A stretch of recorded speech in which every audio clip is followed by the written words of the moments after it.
Now, I wanted to talk to you about this because when I was reading about it in the book, it fascinated me because it reminded me of my 3 month boot camp as a monk. I So love the that, first man. the first 3 months I was sharing with you earlier, the Yes. first 3 months of monk training is super intense, like really, really tough because the whole point of it is to figure out who's in and who's not. Right. Like they don't want people to just be passengers on this Right. side. It's not a place you come to just to have quiet and don't do anything. So that 3 month boot camp, something that taught me so much. I'd love to hear about Hell Week and specific programs you built in your life that you went on, and what did you learn from them? What did you take away? But tell us first a bit about the program, and then tell us about what you learned. So what I liked about your 3 month Hell Week, Yeah, was the fact that that's where you find yourself. You find yourself when you are when you're not comfortable. When you're not comfortable on a daily basis. And that's how I started to grow. Like I said about the mind, it wants to put you in that nice 72-degree temperature with everything right there. It wants to be in that nice with a little massage therapist. That's where your mind wants to be. Doesn't want to be, and we're going to talk about Hell Week. So it doesn't want to be in Hell Week. In Hell Week, I was in 3 of them. I finished 2 of them in 1 year. Only person to ever do that in still history. There's been people who have gone through a couple of Hell Weeks, but in like 5 years, 6 years, 7 years, 8 years. I was in 3 in 1 year. They say it takes off 3 to 5 years of your life. So Hell Week is 130 hours of continuous training. You might get 2 hours of sleep. And what it does is it's designed to break a man, down to the parts where, like I talked about the surface, how I was fixing the surface. If you only fix the surface, you will never get through Hell Week. Because what it does, it starts to bring out these demons. Because even though there's a lot of yelling and stuff like that, there's times where it's very peaceful in a very eerie way. So the first hour of the 130 is breakout. They're shooting guns, it's loud, it's noisy, your mind is in chaos. When your mind's in chaos, you can't think. So you're having fun. Yeah, this is great. Yeah, we're in Hell Week. We're Navy SEALs, or trying to be Navy SEALs. We're badasses. Then what they do, and I don't even think that they understand what they're doing, but I studied the mind. It's perfect. It's psychological warfare. They go from an hour, the first hour when you're going crazy, the second hour of the 130, they put you in the cold water. It's called surf torture. Now they don't call it surf torture because it's a kinder, gentler word. It's called surf acclimation or something like that. Whatever. Everybody's getting soft. So they call it surf torture for a good reason. They put you out there. No one's quit yet. It's only been an hour. Maybe a couple of guys have. And you're in the Pacific Ocean, which is never warm. You're all linked arms. You're sitting there and the waves are crashing over you. I went through winter Hell Weeks, which is cold. The Pacific Ocean is like 50 degrees. It was 49 this particular night in my third Hell Week. And what it does is it makes your mind flip out. We've been doing this now for 3 weeks, being in this water. But for some reason now, the water is colder than it's ever been. It's not. Our minds are fragile. We can process a day. It's hard to process 130 hours. There's no end. There's no end. So the mind starts to ramp up. So you're sitting there, it's quiet, no one's yelling at you, you hear the ocean, and you're freezing. And your mind goes spastic, starts to think, I have another 129 hours. You're not going home. You're getting yelled at. You could be frozen. So you panic, you freak out, and you want to quit. What I realized about the mind is those people who can be in that time and embrace that time and be in that moment and not allow the mind to go to 129 hours on hour 1.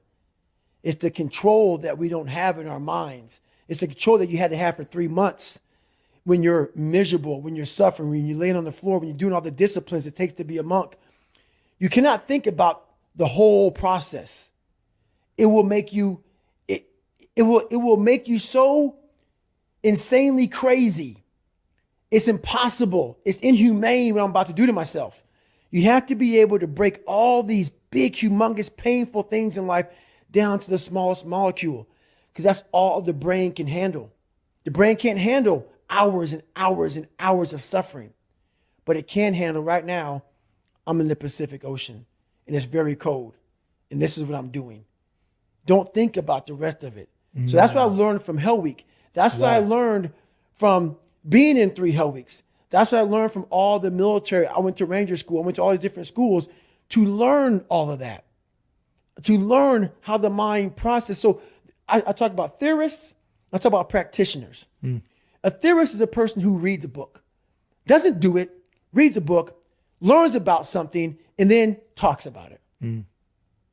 A practitioner is myself. A practitioner is a person like me. I wanted to be an expert in the mind, a mental toughness guy, beyond mental toughness. The only way to do that, in my eyes, is to put yourself in hell.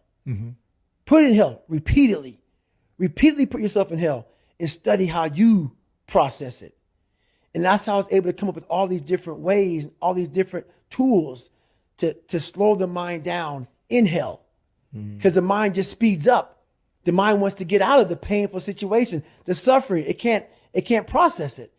So that's what I realized by going through all these different processes of being in Hell Weeks. You know, is just that. I love that, man. How That's the mind amazing. processes in hell. Were you ever scared that you would lose the processing ability to be able to coach yourself through it? Were you ever scared when you were there? I was there's some times where the mind gets overwhelmed and you cannot slow it down. But by these certain tools I developed, by not allowing your mind to get away from the moment, you have to think about the exact moment that you're in. But I saw when I was younger, the moment became too big. When it became too big, I spazzed out and I would quit. But now I don't think about even like an hour from now, I'll be eating. I don't even go there. Because then your mind, no, we must embrace this because now you have to be a leader in this moment. It's not about you just getting through it. I had 5 guys, and 6 including me, in my boat crew. Now I was the boat crew leader. So now another trick is this. If you don't think about yourself, there's no pain. Which can also lead to pain later on in your life. But in these moments when you're struggling, if you are a true leader and you're worried about your men or women beside you, your mind doesn't care how cold you are anymore. Your mind's only worried about taking care of the men and women beside you. So I started realizing, man, if I take care of these cats to my left and my right in the worst moments, my mind is no longer thinking about, you're miserable, David Goggins. Get the hell out of here. You're thinking about, how is John? How is Andy? How is Sam? How is Pete? How are you guys doing? You're not thinking about me. So there's so many things you can do to get outside your own head to then allow your body to just be like, hey, we're just a machine. But you have to let your mind be able to process all these different tactics to do that. Take a different vantage point in life. When you are in the hell, you can't see the beauty of being in it when you're in it. Get on top of that mountaintop in your mind. Get on top of that mountaintop and look down on what you're doing. You can see a whole different world, and that world is beautiful.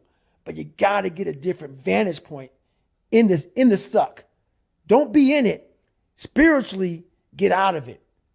Get that soul. Look down on what you're doing. Be amazed by the process of where you're at now and where you came from. Wow. I've got so many questions from that.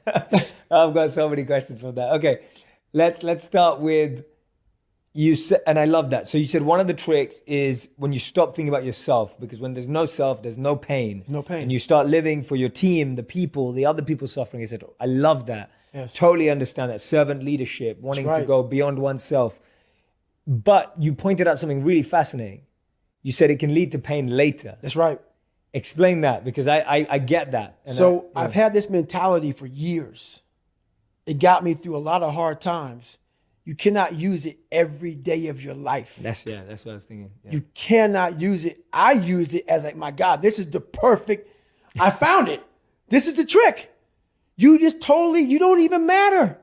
You're just a machine. You are a machine. Like just like a lever. That's all you are, man. You're not.